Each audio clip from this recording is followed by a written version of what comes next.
Okay, so in the past I did this motion blur effect in Photoshop a couple of times and you guys loved it, so I decided to recreate this in After Effects and take a look at that. I succeeded, so let's take a look.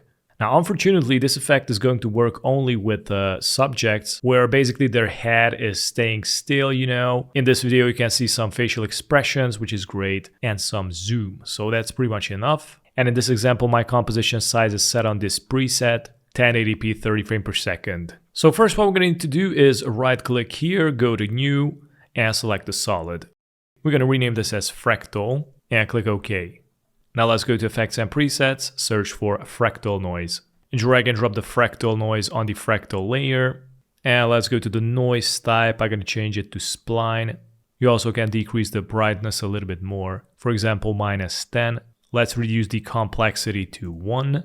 And we're going to need to animate the evolution, so press and hold Alt, click on the stopwatch, type in time asterisk, for example 200, click somewhere here, hit play, so it is going to look something like this.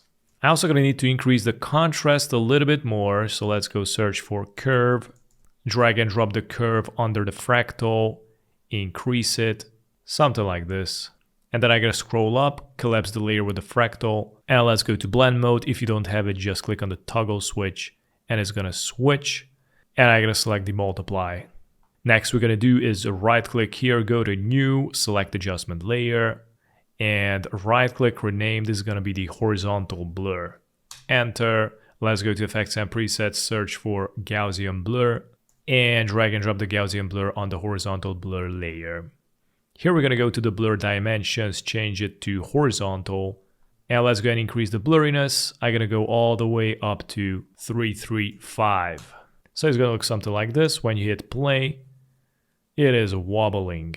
Alright, so what we're going to need to do here is select the layer with the original footage, press Ctrl D to duplicate, and I'm going to press and hold Shift, select these 3 layers. So we get the original footage, the fractal, and the horizontal blur. Right click, pre-compose, rename it as motion blur, and click OK. Alright, so here comes the fun part. We're going to go and select the rectangle right here, and let's go and select the right side of the video. So I'm going to drag it, and it's going to cut and mask the blur. I'm also going to double click and rearrange a little bit better. So now it's going to look something like this. Let's go and select the motion blur layer. And we're going to go and drag and drop another Gaussian blur on this motion blur layer. We're also going to change this to horizontal. And this one, I'm going to set it to 130. Click somewhere here, hit play, and take a look at that. Now we got this motion blur effect here in After Effects.